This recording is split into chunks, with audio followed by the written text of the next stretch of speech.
이 뉴스를 빼놓을 수가 없죠. 한번 보시면은 컴퓨터 화면 보여주시면 이거예요. 압구정 구현대 67차가 계산 쉬워요. 80평에 80억 와, 쉽네요. 거래가 되면서 평당 1억. 네, 그렇죠. 재건축에 대해서 네. 굉장히 이게 자극이 되는 게 아니냐. 그거에 대한 이제 대응으로 이런 게 나온 거죠. 네네. 네, 오세훈 시장이 80억, 중앙일보 기사고요. 오세훈 시장이 80억 아파트 압구정 등 묶었다. 네. 목동 등 토지 거래 허가 구역이 지정됐다. 네.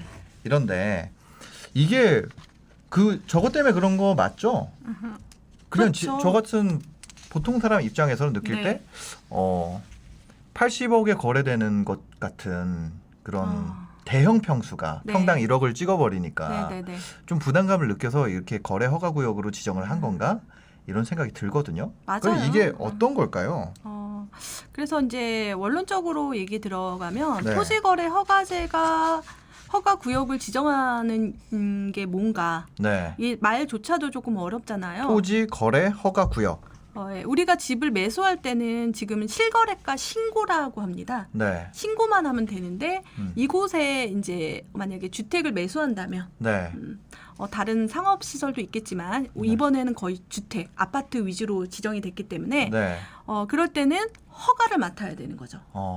근데 누구한테? 구청장님한테 허가를 맡아야 됩니다. 네. 내가 여기를 살려면 네. 구체적으로 좀 지정된 데를 살펴볼게요. 네. 보면 컴퓨터 화면 보면 동여의도라 그러죠. 저희가 국회의사당 이거 그렇게 말하세요? 여의도공원, 예, 여의도 쪽에 있는 분들은 이쪽 여의도공원 기준으로 국회의사당 있는 쪽이랑 이쪽 있는데 네. 이쪽, 예, 그 KBS 별관 있고 이쪽. 그렇죠. 그렇죠. 그리고 여기 성동구에서는 여기 그 트리마자 옆으로, 그죠? 네, 성수 전략 정비구역. 네, 성수 전략 정비구역 맞네요. 네. 거기랑 이제 압구정 현대 아파트 있는데 한양 아파트랑 이쪽 맞죠? 네, 네. 24개 단지. 네. 그다음에 목동, 양천구에서는 14개. 목동. 네, 목동 14개 네, 단지. 네. 여기 일방 통행 있는 동네 맞죠? 맞아요. 예, 그쪽이 지금 토지 거래 허가 구역이 된 거예요. 네. 이 네 군데가. 네. 그러면 여기에 있는 아파트를 이제부터 살려고 하면 네. 구청에다가 허락을 받고 사야 된다. 그런 그런데 거죠. 지금 22일 날 이제 했고 네. 본격적으로 27일 이후로. 27일부터. 네, 네. 네. 27일부터는 여기 있는 거 살려면은 허락 받고 사야 된다. 네, 허락을 받아야죠. 근데 그럼 누구를 허락을 해줄까? 그러니까 허락의 조건이 있나요? 네, 허락의 조건이 있습니다. 뭔가요? 무주택자. 그다음에 또는 만약에 1주택자라면 처분 조건. 그러니까 매도 계약서가 그렇게 들어가야지. 네, 네. 예를 들어서 작년에 이제 잠실에 있는 아파트를 살려고 네. 했는데 부모님이 거주하는 빌라가 지방에 있었습니다. 네. 그럼에도 불구하고 부모님을 모시니까 안 된다 했지만 거기서는 반려를 했죠. 네. 그래서 사실 무주택자를 위한 정책이라고 볼 수가 있습니다. 근데 이게 너무 비싼 지역이고 실질적으로 저희한테 좀 그렇죠. 영향을 미치는 거는 없을 것 같은데. 네, 너무 비싸니까 네. 사실 딴 나라 얘기 같고. 그렇죠. 남의 얘기가 아닌가. 그렇죠. 네. 하지만 이게 하나의 서울시의 공급의 신호탄이 될 수 있다고 생각하거든요. 공급의 신호탄. 그런데 또 누구는 이거는 규제다. 네. 그리고 누구는 완화 정책이다. 이렇게 말을 하는데 네. 제가 생각할 때는 이거는 재건축의 신호탄이라고 볼 수가 있습니다. 본격적으로 들어가기 네, 전에. 본격적으로 들어가기 전에. 그렇죠. 그런 거 있잖아요. 재개발도 구역 지정되기 전에 네. 그 건축 행위 제한 하잖아요. 네, 맞습니다. 약간 그런 느낌으로. 맞아요. 이제는 재건축이 네. 될 거니까 네. 재건축을 위해서 이 집을 살 사람만 사라. 네. 그리고 실거주자만 사라. 투자의 개념은 하지 말아라. 이런 얘기죠. 네. 예를 들어서 심사위원님 혹시 그러니까 부동산의 거품 어떻게 측정하는지 아세요? 부동산 거품이요? 네. 모르겠어요. 우리 아빠가 부동산 얘기하면 거품인 것 같은데. 저희 그렇죠. 아버지 부동산 관심이 없으시거든요. 맞아요. 주식장에 뭐 유모차를 가져온다거나. 네네네. 저희 경매 하시는 분들은 경매장에 애 우는 소리 나면 끝물이다. 막 이렇게 얘기를 네네. 하는데요. 진짜 거품 어떻게 알 수 있습니까? 예를 들어서 홍콩에 이제 네. 아파트, 그러니까 좀 주택, 좀 마천루 정도 홍콩. 있는 거 있었는데 네. 거기에 홍콩이 집값이 너무 많이 오르다 보니까 네. 일명 부자들이 집을 많이 사놨습니다. 그런데 거기에 거주하는 건 아니죠. 불이 네. 꺼져 있는 거예요. 네. 계속. 비싼데 불이 꺼져 있다. 그러니까 어. 홍콩에서는 그 불 꺼진 아파트에 대해서 세금을 매겼거든요. 그게 무슨 얘기예요? 즉 살지도 않은데 비어 있는 집이면 세금 더 낸다. 살지도 않는데 왜 샀냐. 네. 그렇게 하면서 실제적으로 실거주자들을 위한 정책을 피게 된 거죠. 그러니까 즉 얘기는 어떤 거품이라는 건 투자자들이 너무 많이 들어오는 그런 현상을 보이게 되면은 또 과도하게 이제 집값이 오르게 되거든요. 네네. 그래서 여기서는 하나 장치를 걸어준 거죠. 그렇기 때문에 실수요자만 여기에 들어오게 되는 거죠. 네. 근데 실수요자가 너무 딴 나라 얘기긴 합니다. 그러니까 아니 저는 이런 것들이 우리한테 미쳐질 풍선 네. 효과라 그래야 될까요? 뭐 나비 효과라 그래야 될까요? 그런 게 어떤 게 있을지 실제로 이게 여기 묶이고 나면은 일단 저희 그 삼청대잠이라고 네. 그렇죠? 삼청대장 같은 경우는 작년에 네. 지정이 됐는데요. 네. 거기서 이제 역기능하고 순기능을 조금 살펴봐야 됩니다. 네. 그러니까 사실 그 지역 안에 풍선 효과죠. 그 지역에 삼청대잠이 그거죠? 삼성, 청담, 대치, 잠실. 근데 그 배경을 보면은 네. 그 삼성역에 있는 현대차 GBC 본사가 네. 개발이 되면 그쪽 양쪽에 있는 4개의 지역이 감싸고 있잖아요. 네. 그 지역이 과도하게 부동산에 이제 열풍이 불 것 같아서 지정을 했는데요. 네. 사실 그에 반해서 그런 풍선 효과가 생긴 거죠. 그러면 그 지역을 묶으니까 그 옆에 있는 지역이 오르게 됐습니다. 네. 역삼동이라든지 성수라든지 신천동이라든지 네. 그러니까 들어갈 수 없기 때문에 네. 그리고 우리가 내 집 마련할 때 이제 그런 거죠. 바로 입주하는 경우도 있지만 사두는 경우도 있잖아요.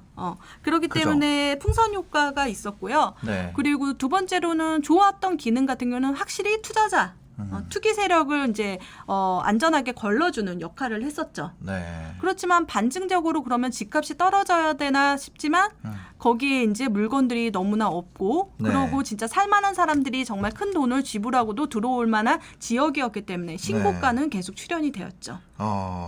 지금 그럼 실제로 이게 묶이게 되면은 주변 지역에 좀 풍선 효과가 있을 가능성도 그렇죠. 있겠네요. 있죠. 네. 그런데 저번 그 삼청대잠을 지정했을 때랑 지금하고 너무나 다릅니다. 어떤 게 다르죠? 거기는 동이잖아요. 네. 그러니까 삼성동, 청담동, 대치동, 잠실동인데 네. 지금 화면을 보고 있는 걸 보면은 네, 한번 보여주세요. 네, 단지, 네, 구역, 그렇죠. 네. 단지입니다. 다르죠. 전체적으로 묶은 거고 여기는 네. 타겟, 완전 핀셋으로 지정을 했다는 겁니다. 네. 그렇기 때문에 정말 여기에 들어오고 싶은 분들은 정말 많은 돈을 주고도 아마 그리고 실수요자로 들어오시겠지만 네. 그렇지 않은 경우 그러니까 여의도 안에서도 또 매 군데 그 주상복합은 빠졌어요. 네. 실제적으로 재건축에 대해서 과도하게 과열될 시장이라고 판단되었고 투기 세력을 조금 막아준 거죠. 네. 그래서 좀 저번에 지정한 거랑 이번하고는 너무나 다른 지정입니다. 그럼 이번에는 조금 뭐 풍선 효과가 덜 할 거다 이런 얘기인가요? 네, 덜 하겠지만 그래도 있습니다. 모든 규제는 100% 완벽한 정책은 없거든요. 네네. 일명 지금 여기 같은 경우 이제 우리가 성수동 같은 경우 전략 정비 구역하고 조금 비교하면 또 그 지역은 또 싫어할 수도 있겠지만 네네. 한남 뉴타운. 돈에 이제 따라서 이 정도 돈이 있으면 한남 가세요. 요 정도 돈이 있으면 성수 가세요. 이렇게 얘기하거든요. 네. 근데 성수를 가려니까 안 되니까 한남이라도 조금만 무리해서 할까? 이렇게 대체 상품을 찾게 됩니다. 네네. 그리고 영등포구 안에 있는 여의도라든지 그다음에 여의도 같은 경우에는 사실 네. 서초구의 반포동 잠원동으로 이제 갈 것 같고요. 네. 그러니까 대체 상품들을 찾게 되거든요. 그리고 목동 같은 경우에는 너무 막아버리니까 상계동으로 좀 가게 되겠죠. 그리고 압구정은 그냥 네. 그 사세. 압구정은 뭐 압구정이다.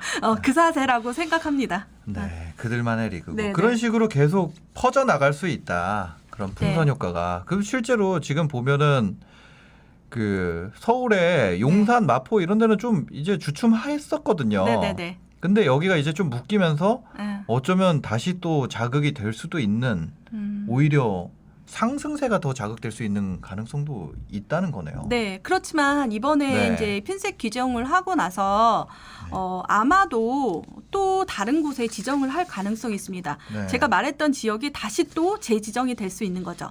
그러니까 토지거래 허가구역 같은 경우에는 네. 뭐 기준이 그러니까 그 횟수의 제한은 없는 거죠. 어. 지정하는 사람은 두 사람입니다. 네. 시장님하고 그 다음에 국토부 장관님입니다. 네네. 생각해 보면 국토부 장관님도 지정을 했습니다.